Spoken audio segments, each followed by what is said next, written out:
off we go. We're being recorded. So happy February to everybody. I hope everybody had a lovely Valentine's Day and also are enjoying a respite from snow, rain, and wind and all the excitement of the weather of late. So I do apologize for last couple weeks ago. We were doing a monthly call and I was running on a generator and a hotspot and it all crashed down. And so I do apologize for the inconvenience and will try to make it up today, and as I said, it is going to be recorded. So all of you, I believe, know me except Lisa Johnson doesn't, so welcome, Lisa. Lisa's going to be the new primary nurse planner at Pacific Lutheran University here in the Tacoma area in Washington State. Welcome. And my name is Heather Stephen-Selby. And I am the Assistant Executive Director of Nursing Practice Education and Research, and I'm also the Nurse Peer Review Leader for our approval of Continuing Nursing Education Program at Washington State Nursing Association, and we are an approver of both provider units and activities, and we were renewed, as you noted in the newsletter, till 2020, and I must say what a relief that was to get that over with. So I do empathize with all of you when you do your self-studies. They're always a lot of fun. Not really, but I have to commend everyone on some great work of late. So both Evergreen, Stanford, and Cadillac are the most recent provider units to get full approval. I would tell you overall the applications are improved dramatically from the old standards, and I appreciate the efforts of all the parties that worked to create those wonderful documents. And again, I commend you for a job well done.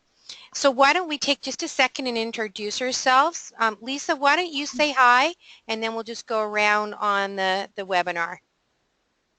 Hi, this is Lisa Johnson. Like Heather said, I'm going to be taking over at PLU, so I'm just kind of getting my feet wet at the moment. So everything will be new and exciting.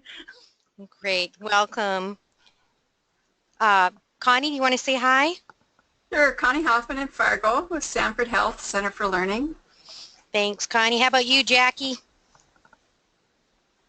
I'm Jackie Moline, the maternal infant health nurse for the state of Nebraska. Thanks, Jackie. Deborah? Debbie Sayers from Providence in Spokane, Washington. Oh, good to hear you, Debbie. Welcome. Susan? Hi, this is Susan Thornton with Acute Care Education in Vancouver, Washington. And Diane? You there, Diane? Hello, this is Diane Paulson with Acute Care Education out of Vancouver. Great, welcome. And Deborah Sawyers.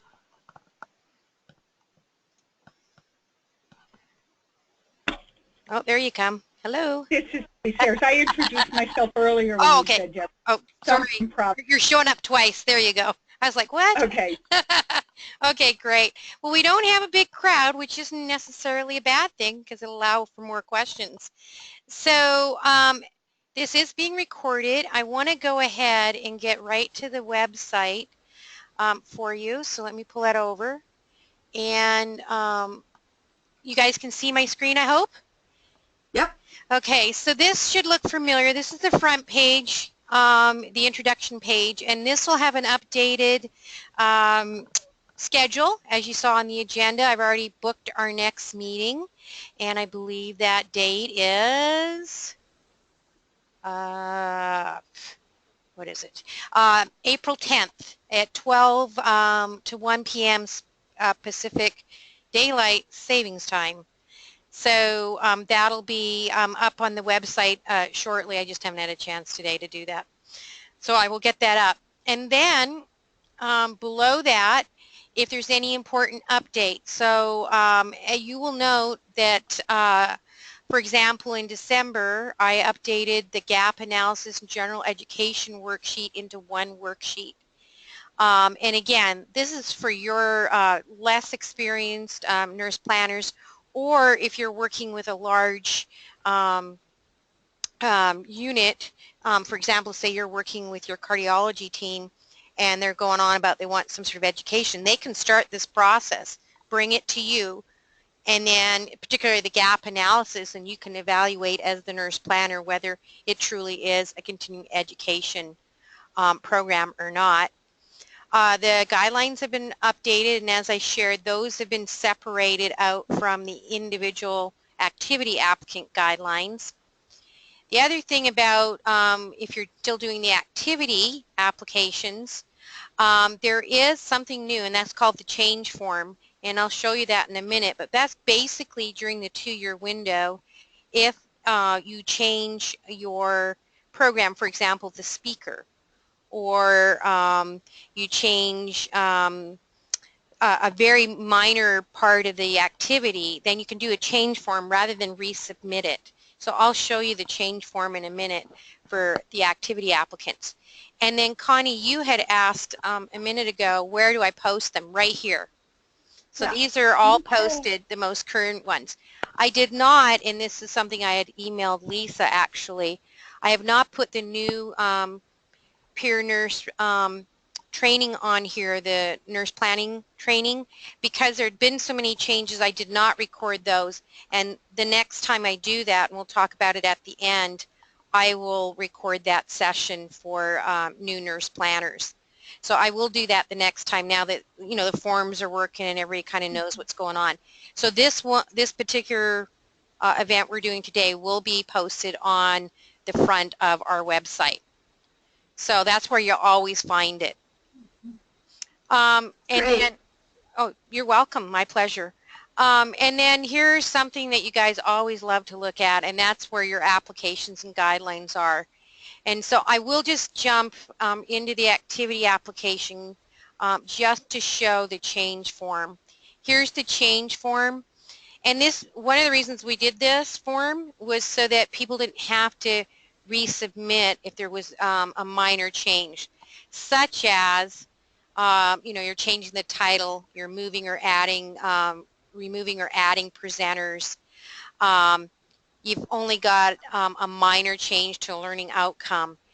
Why have to submit the entire document? So basically, over that 2-year window that it's approved, the person can, you know, check which things they have to do, and then explain what they're doing with the old information. So for example, you know, again, they'll send in a new commercial support form, but I don't need the entire document. So this should save activity applicants quite a bit of time and effort in that 2-year window, and things do happen with that. So that's the change form. And then I'll go out of this into the approved units.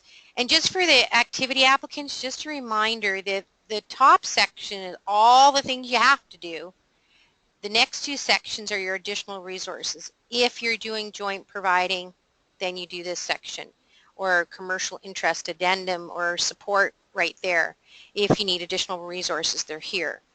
Now, for the approved provider units, again, remember the activity files are on top, and then you've got your additional materials to support your activity. So, for example, Lisa, you are a new nurse planner, so you will fill out the form my little hand is pointing to, and you'll fill that out, and you'll send that to Catherine and I, and you'll be good. Now, remember, the nurse planning form is for the entire year, so I don't need to see, if I was to audit you as a provider unit in an activity, I don't need to see the form, right, because it'll be listed on attachment A, those that have influence. Yes, your name's on it, but I'm not going to ask you for your form unless I have some suspicion or something. Okay, so that's kind of nice. So the nurse planners only have to do it annually, and then you just keep it on file. And again, here's if you have the need for the gap analysis and education worksheet with new nurse planners, your joint provider agreement, your commercial support agreement, and your interest addendum agreement. Your certificates, and again, you can use your own design as long as the key elements are here for any of these particular forms, you're good. Hi, Amy. Welcome. So do you want to say hi, Amy? Go ahead and introduce yourself.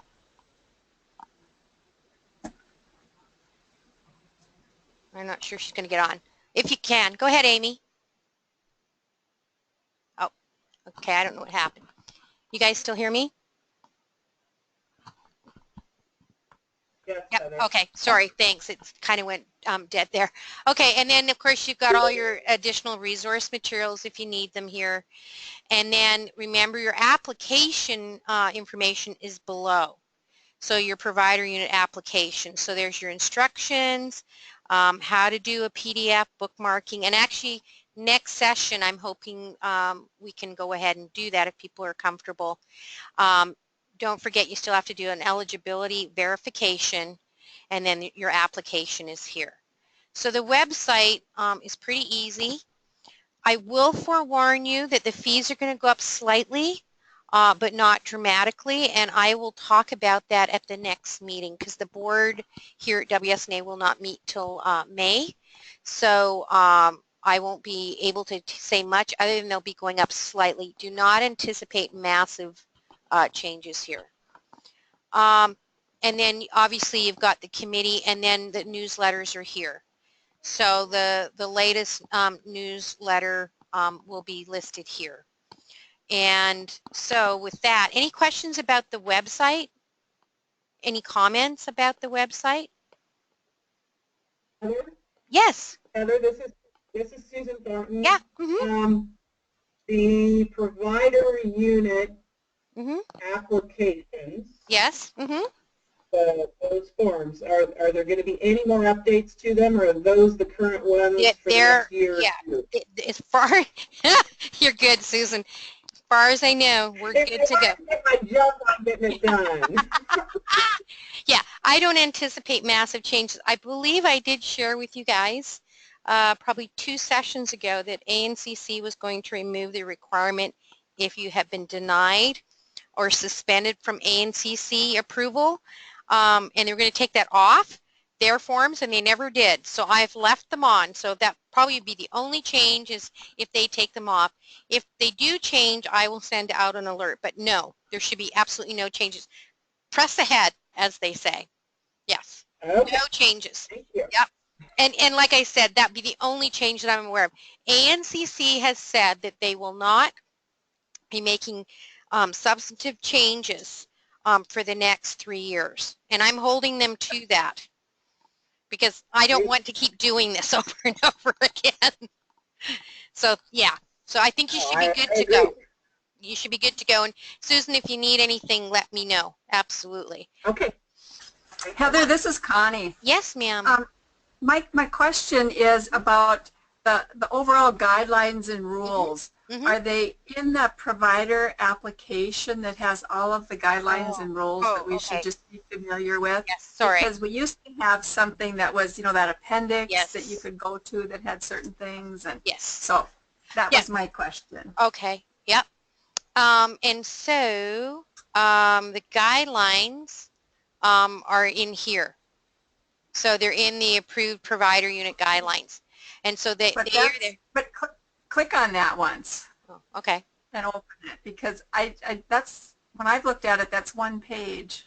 Oh, it might be. Let's see. Did we take them down? Let me see. Oh, here we go. It's going to take forever. I will double check, Connie, on that. But the guidelines are separated, and so I will double check those for you. If you could check what's there on that link. I sure will. Thanks. Yeah. Oh, it's going to take hours. Yeah. There you go. Yeah. We'll just pretend it happened. Yeah. Just a couple things I wanted to touch on. There it is. Oh, where did it come up? Is it showing up for you? Oh. Yeah. Oh, well, you must be looking at a different screen than me. Oh, here we go. Well, maybe right, I did it on my own. Yeah. No, you're right. There's the instructions. That's the one pager. Yep. I will go back and reload it. It must have not loaded. I'll reload it today before I leave. Okay. Thank you. Oh, you're more than welcome. And again, congratulations, because you guys did it without the guidelines. So that was impressive. So yes, Well, congratulations. I printed an old copy and had it, so when it went down for the Mhm. revisions, I had an old. Oh, okay. That makes sense. Yeah, I apologize. So I left this on the minutes. This is from last time about the gap analysis and outcomes. And the reason I left this part right here, the provider unit outcomes, up, was I was a little concerned that people are still having a problem between provider unit outcomes and professional development outcome. And a provider unit outcome is the purpose of your provider unit. What do you want to do to accomplish this? And so we're actually going to talk about return on investment in a little bit, and I have a presentation on that for all of you that will tie beautifully into your provider unit outcomes. Professional development outcomes are why you have a provider unit. So it's the ongoing education of the nurses and enhancing their practice. So this is the stuff where you're really going to dive into, you know, the critical thinking, the evidence-based, the leadership skills, those kinds of things. And so those are some areas, and it's not reflective of the three provider units that just were approved. But generally, this is an area people are still kind of struggling with, and it may be something we want to expand upon at our meeting in October. So that may be the perfect place again in the workshop to address it there. A couple highlights from the newsletter is about commercial interest and support. Can you really use a mobile app as a landing page? Well, remember, if there's educational content, like your actual content, then no. And so you got to be really careful about these apps that they try to create for you. It has to have the content integrity has to be all yours.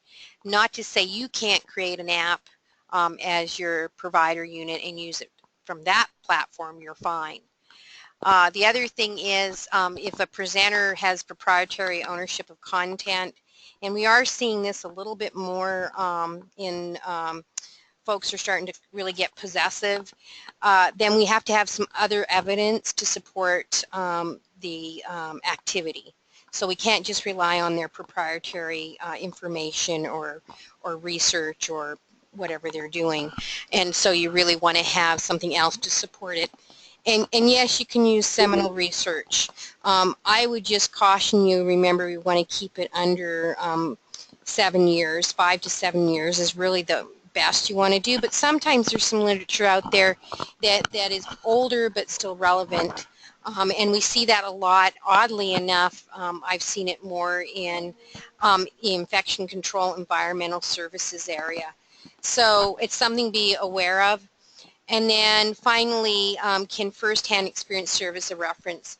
But again, I would caution that one. It can be used to validate literature, but you really want to have the literature background and not just take the first-hand experience.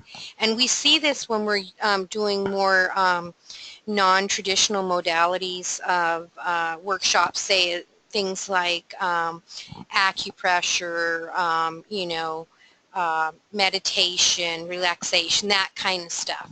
So that's where you might see that fall into place. And then another, any questions so far? No? Okay. Another big one, and we're going to, in the next newsletter in spring, I've already started that newsletter, I'm going to clarify the role of the nurse planner. But the reason I bring this one up again is we've had lots of issues with organizations using their administrative assistant or continuing nursing education specialist as a nurse planner. They are not qualified, they're not baccalaureate or higher, they don't have the background in nursing to design and develop and assess and evaluate the quality of the nursing education provided. And so I just took these snippets, and they look probably familiar, out of the newsletter, but you can see they can manage setting things up, collect data, they can get contacts for speakers, they can get space, they can coordinate registration. But the thing you don't see in here is they are not the ones that are developing, designing, and monitoring the quality of that continuing nursing education program. And so it's really important when people, especially when they're transitioning. Lisa, you're going to be a good example where most likely your administrative assistant will know more than you about how to do the actual forms. But reality is the forms are just a tool for the work you actually do as a nurse planner. And so that's just a reminder. I've had about 3 or 4 calls, I guess, in the last couple of months. And because of the workshop in the fall, the administrative assistants were like, whoa, I shouldn't be doing this, this, and this. And I'm like, you shouldn't be. You know, your nurse planner needs to be engaged. It's really important for you guys to realize the role of the nurse planner, and we will dive into return on investment, and I think it'll really stand out for you there. Questions about your administrative assistant or CNE specialist? Okay. Another big one that we've had problems with, and this will actually be in the newsletter again, is around contact hours versus CEUs. We do not use CEUs. CEUs is for the International Association for Continuing Ed and Training, and it's actually 10 contact hours is worth 600 minutes. But the reason I bring this up is they generally do disciplines like engineering, architecture, childcare, project management. CEUs is not the term we use for nursing. Ours are contact hours, and actually the nursing, ANCC would prefer us to do CNE, continuing nursing education, right? So it's contact hours, and you guys already know it's 16 minutes equals 1 credit. So I've noticed this more and more. People keep saying CEUs, and they email me, oh, we are having this many CEUs. That is not the language of ANCC, and their requirements and process for approval is different than ours. And again, it's an international association for continuing education and training. It's one of the reasons why ANCC has moved internationally. So they are now credentialing across the world. And so they are slowly adding provider units, and right now they're doing most of the approval, which is what I do, but provider units like in Korea and Canada and places like that, they've now branched out because this piece here about the international. Now, if you go to an international event and they're using ANCC contact hours, they're going to be good here, or they're going to be good in that particular venue or country that you're in. And so you shouldn't have any problem. But we've got to get rid of this word right here, CEU. We don't do CEU. Questions? Okay, I'm going to throw something at you. Here it comes. Let's see how good I am. And I had promised, oh, let's see it. There we go. Oh, okay. So I had promised you this class on return on investment. And so return on investment, ROI, is really about performance around efficiency and the investment costs of what you do. And you can see here, here's the formula. ROI is equal to the gain from investment minus the cost of investment divided by the cost of investment. And why is ROI important? Well, because it really is around the mission of your organization, your strategic initiatives of your organization. And here's one that I think you can use to your advantage, the triple aim. So because you're an education unit at your organization or you're independent, you are providing education that really is designed around, improving the patient experience, improving health populations, reducing costs. So this triple aim piece here is really helpful, I believe, in terms of using it as a strategy to really address the work you do. And yes, it's not an accreditation requirement, but it's not just a smiley face scale either. It's really showing how you reduce costs, how you improve efficiency and effectiveness. And it's really, at the end of the day, why have the educational unit or the provider unit? And it goes back to, you know, the outcomes of your provider unit. What is the return on investment? Why do you exist? And with everything that's going on, and as you guys know, I wear different hats in the organization I work for, and I'm sad to say I'm overly immersed in the ACA challenges, we'll call them. And, you know, word is, and I think you all know, that the ACA will not look the same a year from now and may not even exist a year from now. And so it's really important as your organizations shift that we retain your provider units and your educational units because those are going to be the first to be cut. So what can you do to protect yourself? Comment, please do comment. Feel free if you want to. So what do you want to look at? Some simplifications, and these are easy ones. For example, look at your major programs. You can't do a return on investment on every single activity or workshop that you are managing, but you can pick some key ones that can really have a large impact. Things like orientation, residency, fall prevention, any of the nurse quality indicators, any thing that, you know, again, what is your big initiative for the next year for your facility, and really hone in on those. You really want to have quantifiable data, and like this one, I just did a simple one, orientation of nurses retention in the ICU has improved X%, reducing recruitment costs by Y%. So again, if you can start tracking your orientation, for example, let's keep it small, your ICU, which is one of your most high cost units to have staffing, then look at what it costs to replace those nurses when they do leave, and track and see, okay, orientation, start tracking them with orientation and do a 90-day follow-up. And many of you do nurse satisfaction surveys or new graduate surveys, tie those in. And then keep it a reasonable amount of time. And so for this case, I said, well, let's keep it even simpler and talk about the residency program. Compare the data between your spring versus your fall entry. And so what kind of information do you need to collect? Let's see, there you go. You really want to know your operational costs of your provider unit.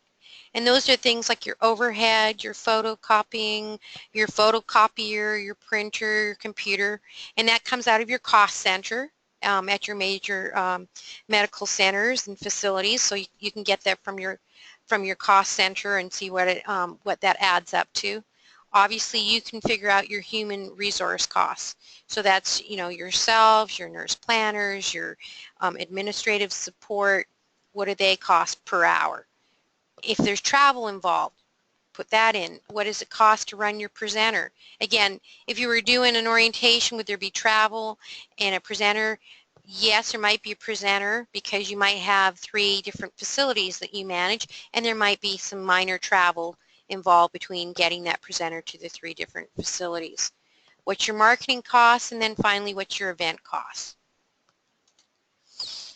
So here's some steps that you can use. So first, makes sense, being nurses, we're going to define what it is and the justification in your budget. And so one thing to think about is when you're looking, and we're going to be looking about tracking a little bit differently than we are right now, as you know, through the NARS system, and I'll talk about that in a quick second. The NARS system through ANCC, you'll be tracking in more detail because we're going to give you access through our portal at WSNA. You'll track it from us. You'll be able to see, where your classes are, which most of you do know, like your focus. What's your focus? Your focus might be residency, orientation, and mostly med-surg clinical needs. Maybe that's where most of your energy is spent. Or it might be spent more broadly, and you might be doing more around public health. So you should be able to figure out when you look at your sort of usage right now or what you're providing as to what projects you're doing.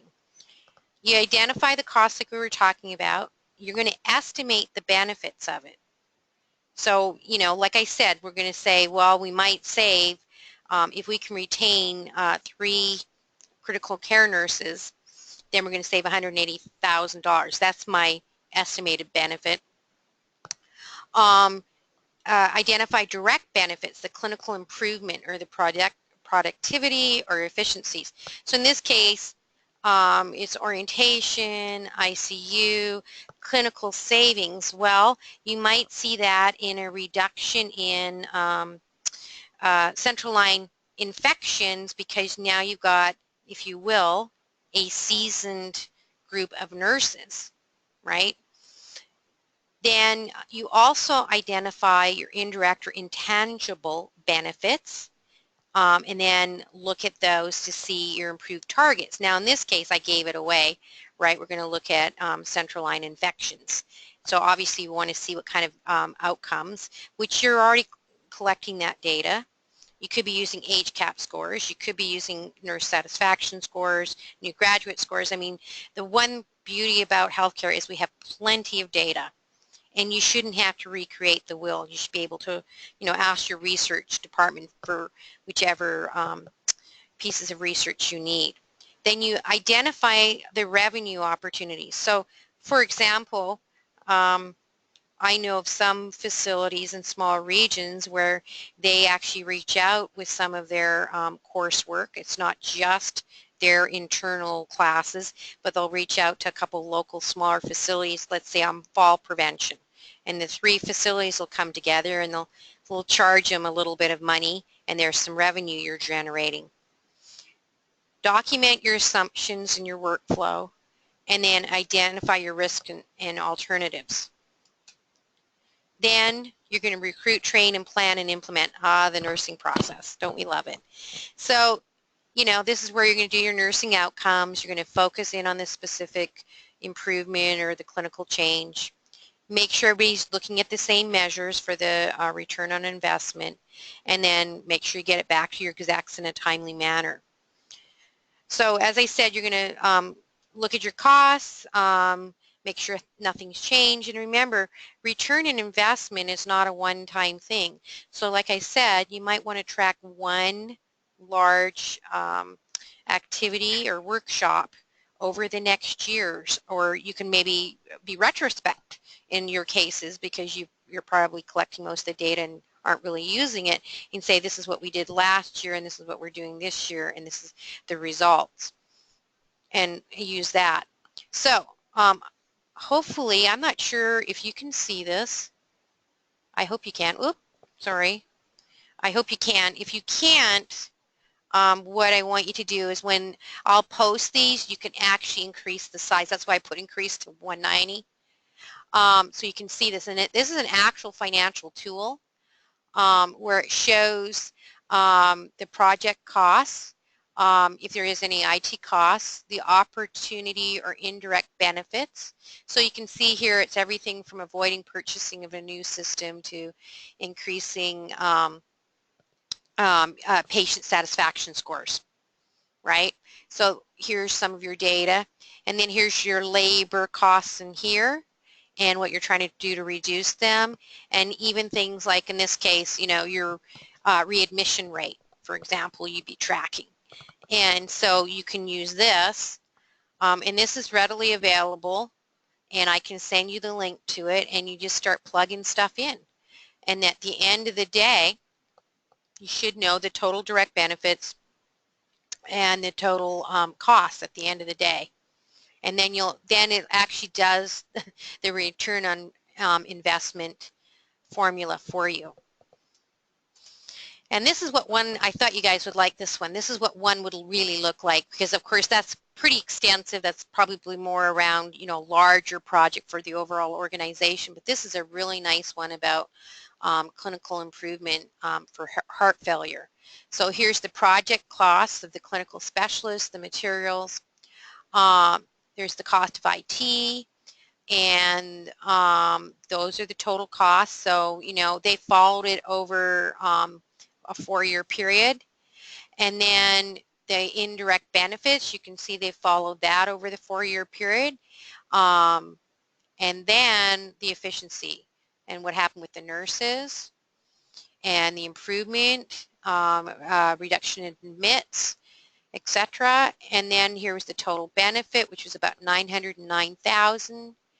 Then we took away the benefits and the total cost of the project. In the end, the overall direct benefit was 108%. All benefits, including, you know, better patient outcomes, was 168%. So they had a really good return on an investment in this project. Comments or thoughts about this? Okay, so this is not by any stretch a requirement for accreditation, but I do think it's worth going through, and I will post these for you guys. But you know, I am in the same boat as you guys. I'm going to have to think about my return on investment for my organization, and the impact I have and the costs that I incur. And so, you know, the more proactive you can be yourself, I think the better off you'll be. Is anyone doing return on investment right now as an organization? Nobody? I think that's interesting. This is Amy Yoon from St. Alphonsus. Yes. I actually do it for things in my department. Oh, lovely, Amy. Good. That's exactly what we want. Yeah. So Amy, maybe at the next meeting you want to share. Sure. Well, we're doing one right now on nurse residency. Perfect. It's kind of an ongoing, so I can talk about that one. That would be great. That would be great. So I'm going to hold you to it, Amy. We'll have you do that on residency. That's great. Super. Yeah. And Amy, why are you doing it? Because we're using curriculum through the Vizient UHC program, so we're paying a yearly cost for that. Yep. And there are other options out there, and so we're seeing if we're in year 3 of that program, so we're seeing if we're getting the return on investment for that, for what we're paying for it. That is interesting, because at Peace Health in St. Joe's, Bellingham, they're doing the same thing and bought the same residency program and doing the exact same thing. So, you know, I think that's great. I believe what you're going to see as an overall change in healthcare is we as nurses are going to have to start thinking more like business people, and we're going to start having to really prove our worth. I think the challenge for nursing, frankly, is, you know, we've never been a line item in the budget, nursing services per se. You're lumped in with the housekeeper and with the parking attendant, whereas medicine has its own line item in a budget. But as costs continue to rise and the uncertainty of reimbursement and what ACA is or going to be or not be, this is going to become more important. I was at an event back east in the fall, and this was a huge topic of conversation from a manager perspective. And it wasn't necessarily wrapped around education like I'm doing, but it certainly was something people were starting to panic over, because generally speaking, we don't really look at return on investment from the nursing service side or from the educational side. The other thing to think about is with all the mergers and changes, you know, your individual provider units are shrinking. And so can you show your worth? Absolutely. And the data is readily available, if you don't know, on the nurse quality indicators on a public website, and you can look up your own facility and see what your clotty infection rates are like and how you compare not only locally but also within your state and nationally. And so I'm doing research with St. Joe's using that kind of information actually to justify keeping the charge nurses without a patient assignment, and the data starting to show it's well worth it. So, you know, I think again using your data to your advantage is really beneficial, so I encourage you to do so. Any questions or other comments? We've got Amy. Lucky Amy, you should have spoke up there. So one other thing off the, I hope I can get some move. Okay, there we go. Off the, darn it, I wanted to hit it, and where is it? I can't probably find it now. The NARS, I think I have it in the front. The NARS, so the NARS thing, I think it's up in the front page, is new, okay, and they call it NARS. It's actually going to, here it is, I'm sorry, I passed it, the Nursing Activity Reporting System. And so we do have 3 facilities, including Connie's, that is going to test it for us. This system is a web-based portal, and it's designed to streamline the annual report that you do. So remember the Excel spreadsheet, and you fill it out and you tell us how many activities, what is the activity, who attended, all that kind of stuff. Well, now you'll be able to do it through a web-based portal. And because of ANCC, and I appreciate Susan's question earlier, we are not rolling it out to all provider units on purpose. So we've got 3 provider units that will be trained after we're trained, because their web training went down when we were watching it. So we have a class to go to ourselves. But once we understand it, and they just sent the manual this week, then I'll roll it out to the 3 provider units. We'll test it, figure out if it works and doesn't work for 2017 activities, not 2016. Okay? And then if it goes well, then in the fall workshop, we will actually train everybody on using the NARS system at the fall workshop. So everybody they'll have your own portal, you'll put your information in. I tried it on my own. I could not get my Excel spreadsheet to transfer over. I let them know. They said there was a glitch, so we'll see. But the idea is currently the Excel spreadsheet, I don't know what that's doing. The Excel spreadsheet comes on, we should be able to just import that Excel spreadsheet that you're currently using. And I was not able to do it, so we'll see. That's why we're only doing 3. So don't panic. Most likely for all of you, it will roll out as provider units in the fall. As of 2018, they want all the information reported through this NARS system. The one thing I would say about it, it is nice. You can cross-reference information. You can create reports. Obviously, it's nice and clean and easy to use and easily accessible. So in the long run, it should be a good thing. But in the short term, to reassure you, not everybody's going to be doing it right away. Questions about that? You guys are so quiet.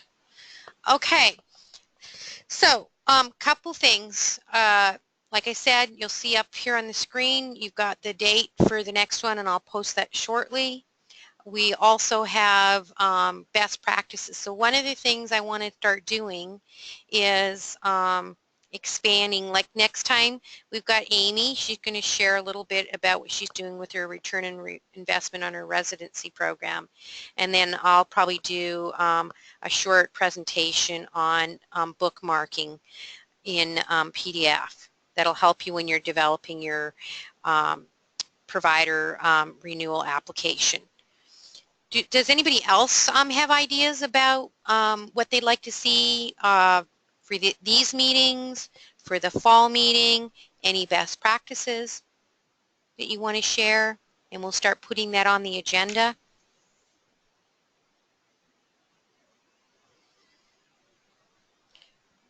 Maybe I'm asking too many questions. So let's leave that open. You don't have to jump at that one, but certainly next time Amy and I will be busy. And then we'll do, let's see, that's April, May. So we'll do another one in June, most likely, right? So we'll have another webinar in June. So think about if there is a best practice. Connie, you guys have been doing some good stuff, if you recall. And maybe you could talk about some of your processes and what you've done to maintain your provider unit. So just throwing you under the bus a little bit. But we could go ahead.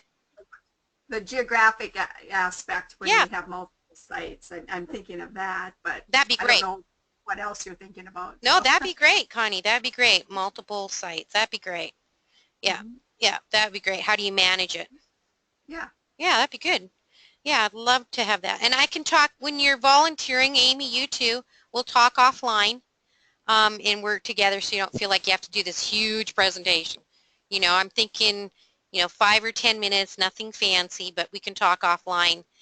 The other thing is looking to see about doing a new nurse planner webinar. And so are people still interested? I know for sure Lisa needs that, but I really would like to get more people engaged in that because it's more fun if you have a lot of people. But we have a new nurse planner that I'm just been orienting now, and if the time worked in her schedule around what she teaches, I know she'd be very happy to sit in on it. And, even she can pick up some other things that are different and said in different ways than how I've been explaining them and things. So. All right. Well, I'll put out a call for March, and then is there a particular day of the week that's better for people? Generally, I bet you it's a Thursday because Mondays are always nasty, and Friday you're rushing out the door, right? It's hard. Every week is different. Yeah, that's probably true. Yeah. So I'll put out some optional dates. Put out a doodle poll. I'll send it to all the provider units, and we'll see what date works, and we'll do it. And like I said, this time, now that things have settled down, I will record the new nurse planner webinar, so that'll help for the future. Good. So we'll do that. Any other questions or comments or thoughts? I've got a couple of questions, Heather. Sure. Go ahead. This is Connie. Yep. On the home page, and my question is around the statement. On the home page, it says, it can stand alone, and I remember you said that at a previous. I mean, it doesn't have to stand alone. You don't have to worry about that space above and below. Yeah. What about italics? And should the contact hours, the number of contact hours, stay below it or above it, or doesn't that matter? That doesn't matter, and it doesn't have to be in italics. Okay. You can put it in italics if you want, but yeah, and you're correct. It can stand alone. So that's one of the changes in the 015 standards is they're not as prescriptive. As long as the statement's correct and it's easily found, they don't really care. You can have redesign your certificate, your disclosure, as long as the information's there. You don't have to follow what we put out. Then my other question is related to, we've moved then to using an outcome-based statement and not specific learning objectives. But sometimes we have an activity that we're inviting other professionals, in particular social workers. They're, at least in North Dakota, they still have to have specific learning objectives identified. And so what we've done is had a broad, learning outcome, but then we've listed objectives and just added, instead of having one that we felt for ANCC credit alone, then would have been, met the standard. We've then ended up, say, with 4 or 5. We kind of call it outcome/objectives so that the Board of Social Workers will accept it. Can you talk out loud about how you see that and, potential risks that we have in relation to following the ANCC standards? So, yeah, that's a great question. So, as you pointed out, ANCC has moved to outcome-based. However, you can still put objectives in your workshops. You wouldn't be you know, in trouble, if you will, or have an issue if you had, you know, one large outcome for the activity, and then you listed a bunch of objectives alone. Particularly, as you point out, you're doing a multidisciplinary course. That's totally fine. Yeah, totally fine. Yeah. We have an inpatient eating disorders unit in particular that they're very robust in the amount of education that they do because it's such a specialty as well, and it's very, you know, interprofessional and everything, and we're not wanting to have different sets of paperwork. So yes, that would be fine. And we would do it like we did before with how many minutes are you spending in each section of those objectives. I mean, we should do that then. Yeah. Or just the outline. So on the educational planning form, I'll just bring that back up. Got the big box. Oh, this is a planning form. I need the other one. Sorry, wrong one. I meant to get the closed tab. I just shut it. Okay, I'll bring it back up. Hold on. But yeah, so in the gap analysis form, that particular form, you can go ahead and use that form, and you can see that on that form, I'm getting it right now, hold on, that in that form you can actually fill it in with time and objectives. So I'm just going to pull it up. So I think what you'll find that's the form I would use rather than create a new form. There it is. I went to the wrong line. Here we go. Okay, it's coming. There it is. So down here, right here, you can, that's why we left that in, the time frame, the presenter, the teaching method. And here, I would just put, you know, in parentheses, in your case, because you need that, objectives. List the objectives, the time, and the presenter. And so it's almost like the old the objectives grid we used to use, very much similar. So that's where I would put it. So we could have that broad outcome where it says learning outcome.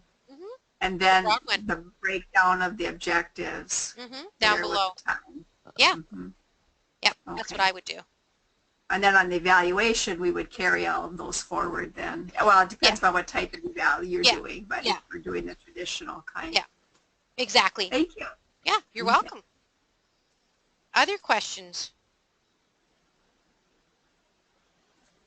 Wow, this is the most quiet you guys have ever been. Oh, there's a question. Hold on. It's in the chat box. Okay.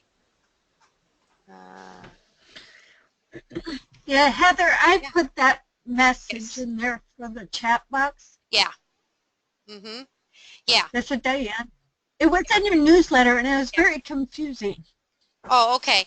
Yeah, so what happened there is they are giving distinction to provider units and approver units. And so if I was, which I did not get distinction as an approver unit, sad to admit, but I'm not surprised. But yeah, if I was able to get distinction, then you could have added that on to your statement. So I'll put a little update in the next newsletter to clarify that. Okay, I thought that was saying that you guys got the distinction, but you did not. No, this is new language. No, so I'll make sure that's clear. Thank you for asking. Okay. Yeah, good question. Okay. Yeah, thank you. Other questions? And we can talk offline about your other question. So if you stay on the line, I'll stop recording in a minute. Any other questions? Okay. Okay. Jackie, you and I need to talk offline too, I believe, because we wanted to follow up about joining the big leagues at some point. Yes, we certainly can talk, but I have a lot of other questions first. Oh, okay. Go ahead with your questions then. Perfect. Well, actually, it's not because we're a provider unit, so I know this. Oh, okay. So webinar is for provider units, so. Okay. No, it's actually for everybody. So Jackie, why don't you send me some dates that might work to meet up. I'm gone next week, but the following week that you're available. Okay. And we'll talk for sure. Okay? Okay. Okay, great. Any other questions or concerns? Okay, everybody. Well, I appreciate your time and energy. I wish you a lovely Thursday and hopefully a lovely long weekend. I will stop recording and this will be posted shortly. Remember, don't hesitate to call and reach out to me, email or phone call, and continue to do the great work you do. You're a great group of people to work with, and I look forward to talking to you in a couple of months. Thanks, everybody. Thanks, Heather. Appreciate your time. No problem. Bye.